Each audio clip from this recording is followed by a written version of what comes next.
Breaking news చూస్తున్నాం. Ayyappa స్వాములను road ప్రమాదాలు విడిచిపెట్టడం లేదా? ప్రస్తుతం ఈ క్వశ్చన్ రైజ్ అవుతోంది. ఎందుకు నేను ఈ మాట అంటున్నాడు? గత కొన్ని రోజులుగా చూస్తూనే ఉన్నాం, వింటూ ఉన్నాం. ఎక్కడో చోట ఏదో ఒక ఘటన జరుగుతూనే ఉంది. ఇప్పుడు ఈ వంతు తిరుపతికి సంబంధించి తిరుపతి జిల్లాలో ఘోర రోడ్డు ప్రమాదం జరిగింది. అగరాల దగ్గర అయ్యప్ప భక్తుల కారు బోల్తా పడింది. 6 అయ్యప్ప భక్తులకు తీవ్ర గాయాలయ్యాయి. ఒకరి పరిస్థితి విషమంగా ఉంది. వారిని హాస్పిటల్కి తరలి చికిత్స అందించడం జరుగుతోంది. క్షతగాత్రుడిని శబరిమల నుంచి కోడూరు తిరిగి వెళ్తూ ఉండగా ఈ ప్రమాదం జరిగింది. ఒకసారి ఆ ప్రమాదానికి సంబంధించిన విజువల్స్ మీరు చూడొచ్చు. ఏ తీవ్రతతో ప్రమాదం జరిగిందనేది పూర్తిగా కారు వెనకాల భాగం అద్దాలు పగిలిపోయి పూర్తిగా నుజ్జు అయిపోయిన పరిస్థితి ఉంది.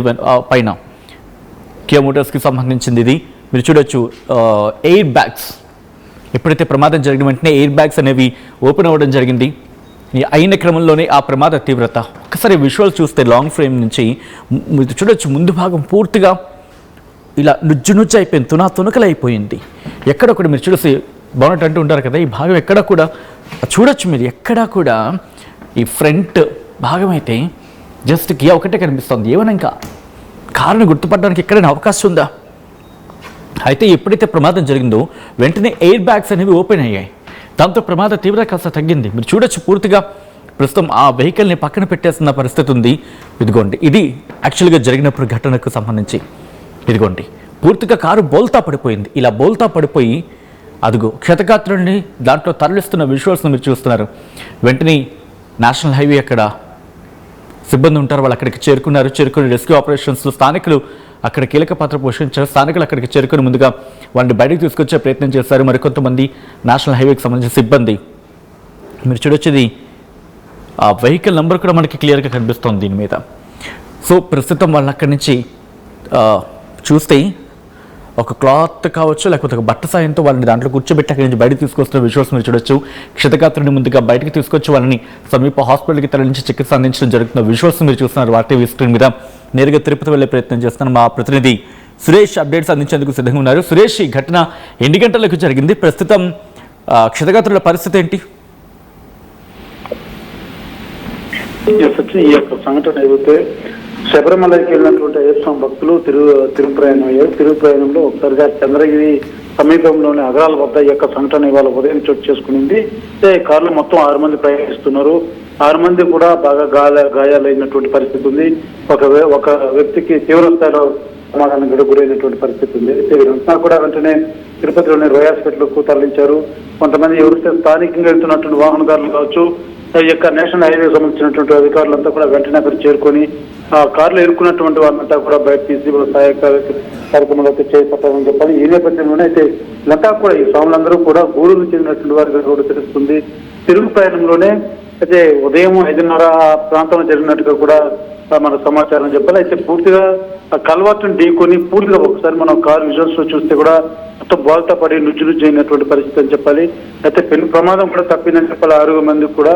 ఇందులో ఒక వ్యక్తికి మాత్రం తీవ్ర స్థాయిలో గాయాలవడంతో కొంత విషమంగా ఉందంటూ కూడా తెలుస్తున్నటువంటి పరిస్థితి. అయితే మిగిలినటువంటి వారికంతా కూడా మెరుగైన వైద్యం అందిస్తున్నారు. హాస్పిటల్ కూడా అధికారులతో తెలియజేస్తున్నారు. వీరంతా కూడా తిరుగు ప్రయాణం అయ్యి డ్రైవింగ్ లో ఒకసారిగా స్పీడ్ కొంచెం వేగంగా వెళ్ళడం, అదే రకంగా కొంచెం తిరుపతి నిద్రమత్తులో కూడా ఉండడం తోటి ఈ యొక్క సంఘటన జరుగుతుందని కూడా స్థానికులతో తెలియజేస్తున్నటువంటి పరిస్థితి ఉంది. సచిన్, రైట్. అంటే అక్కడ ప్రత్యక్ష సాక్షులు ఏమంటున్నారు?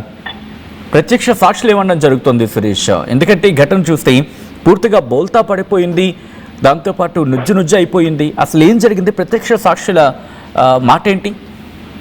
అంటే ఎదురుగా వస్తున్నటువంటి వాహనం ఒకటి చూసి నేరుగా రావడం ఈ యొక్క వెహికల్ అన్నది కల్వర్టులకి నేరుగా ఢీకొనడంతో ఈ స్థాయిలో ప్రమాదం చోటు చేసుకుందంటూ కూడా ఎదురుగా ప్రయాణిస్తున్నట్టు వాహనదారుడు ఈ యొక్క యాక్సిడెంట్ చూసి బండి ఆపి వాళ్ళంతా కూడా కాపాడే ప్రయత్నం చేసినటువంటి పరిస్థితి. అయితే వాళ్ళు చెప్పినటువంటి మాట ప్రకారం ఈ కారు పూర్తిగా వేగంగా రావడం, అంటే రోడ్డు మీద ఎక్కడ వెళ్తున్నామో అన్నటువంటి ఫ్లోలో ఆ ఎవరైతే డ్రైవర్ ఉన్నాడో నిద్ర మాత్రం జారుకోవడంతో పూర్తి స్థాయిలో లెఫ్ట్ సైడ్కి వెళ్ళి ఆ కల్వర్ట్ని ఢీకొనడం, ఆ ముందర ఉన్నటువంటి ఆ పెట్ట గోడ లాంటిది ఉందో దాన్ని ఢీకొనడంతో ఈ స్థాయి ప్రమాదం చోటు చేసుకునేందుకు కూడా చూసినటువంటి వాహనదారులు కూడా తెలియజేసినటువంటి పరిస్థితి.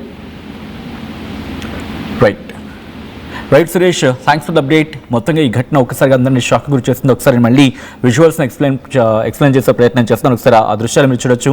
ఈ కథను మిమ్మల్ని కాస్త కలవరపరచవచ్చు, అయితే మిమ్మల్ని కలవరపాటు గురి చేయడం ఆర్టీవీ ఉద్దేశం కాదు. కానీ ఇటువంటి కథనాలు చూసినప్పుడు కాస్త కలవరపాటు గురి అవకాశం ఉంటుంది. కాబట్టి దీనికి సంబంధించి తగిన జాగ్రత్తలు తీసుకోవాలని ఆర్టీవీ సూచించడం జరుగుతోంది. This is disturbing content, video description is highly advised. ఆ విజువల్స్ మీరు చూస్తే కనుక పూర్తిగా నుజ్జు అయిపోయిన పరిస్థితి. ఎక్కడా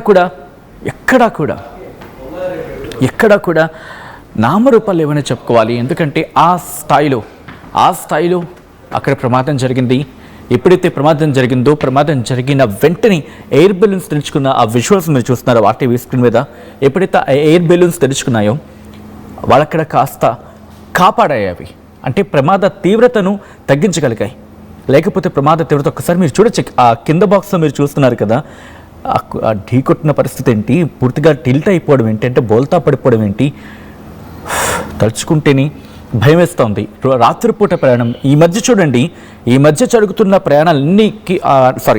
జరుగుతున్న ప్రమాదాలన్నిటికీ కారణం ఒక విధంగా ఆలోచిస్తే కనుక రాత్రిపూట ప్రయాణాల్లో అనేది, అది కూడా దాదాపు 2-3 ఆ ప్రాంతంలో. ఎందుకంటే గాఢ నిద్రలోకి వెళ్ళిపోతూ ఉంటాం. సో ఇటువంటి సందర్భంలోనే చాలా జాగ్రత్తగా ఉండాలి. ఎందుకంటే 1-2-3 ప్రయాణం చేస్తున్నారు అనుకుందాం, దాంట్లో 1-2 డ్రైవర్స్ గానో లేకపోతే 1-2 కార్ని డ్రైవ్ చేసుకుంటూ ఉంటే కాస్త పర్వాలేదు. కంప్లీట్గా ఒకరి మీద బేస్ అయ్యారనుకోండి కష్టం అవుతుంది. ఎందుకంటే అనుకోకుండా ఆ వ్యక్తి డ్రైవ్ చేస్తున్న వ్యక్తితో పాటు మిగిలిన వాళ్ళందరూ, అంటే డ్రైవ్ చేస్తున్న వ్యక్తి కాకుండా మిగతా వాళ్ళు కాస్త కునుకుపాటు పడ్డారనుకోండి, అప్పుడేమవుతుంది, డ్రైవర్ సీట్లో ఉన్న వ్యక్తికి కూడా కునుకుపాటు వచ్చేస్తుంది ఆటోమేటిక్గా. లేకపోతే కాస్త డ్రైవ్ చేస్తూనే తెలియకుండానే ఆ మగతగా అనిపిస్తూ ఉంటుంది, నిద్రమత్తు పట్టిస్తూ ఉంటుంది. సో అటువంటి సందర్భాలు ఈ ప్రమాదాలు జరిగే అవకాశం ఉంటుంది. ఇది ఒక కారణమైతే, రెండోది అతివేగం, స్పీడ్ లిమిట్ లేకపోవడం. అఫ్కోర్స్ అక్కడ 80 ఎంతో ఉంటుంది స్పీడ్ లిమిట్. అఫ్కోర్స్ కొన్ని సందర్భాలు 100, 120 మేబీ. ఆ స్పీడ్ లిమిట్లో వెళ్ళకుండా, అంటే అఫ్కోర్స్ 120 ఉందో 80 ఉందో ఎంత ఉన్నా కూడా ముందు వెహికల్ని గమనించకుండా అతివేగంతో వెళ్ళిపోవడం. దాంతోపాటు లేన్స్ ఆ లేన్ ఉంటుంది, ఆ లేన్లో వెళ్తే ప్రమాదం జరగడానికి ఆస్కారం చాలా తక్కువ ఉంటుంది. ఎందుకంటే ఆ లేన్స్ అన్ని డిజైన్ చేసినవి కదా. భారీ వాహనాలని ఒక లేన్లో వెళుతూ ద్విచక్ర వాహనాలకు సంబంధించి అంటే ఇంకా మనకు తెలుసు ఆ చిన్న లైన్ ఉంటుంది ఆ పక్క నుంచి. సో 4 వీలర్స్కి ఒక పక్క నుంచి ఇలా కనుక సెగ్రిగేట్ చేసుకొని, ఆల్రెడీ లేన్స్ సెగ్రిగేట్ చేశారు కదా, వాటిలో వెళ్తే ప్రమాదాలు జరగవు. ఇదొకటి. మొదటిది మగతు లేకపోతే నిద్రమత్తు, రెండవది ఆ లేన్స్ పాటించుకోవడం, మూడవది అతివేగం. స్పీడ్ లిమిట్ 80 ఉంటుంది, ఇక్కడ 100 మీద వెళ్ళిపోతాం. చలాన్లే పడితే పడింది చలానే కదా. సో అదొక క్రేజ్ అనుకుంటాం, బట్ నాట్ ఎ క్రేజ్. అది క్రేజ్ కాదు. రిమెంబర్, అది మీ ప్రాణాలు తీసే అవకాశం ఉంటుంది. అదొక్క భయం కనుక ఉంటే సరిపోతుంది. ఇక ఆ తర్వాత కనీసం 50 మీటర్ల దూరంలో పాటించండి అని చెప్పి మనం బోర్డ్స్లో చూస్తూ ఉంటాం కదా.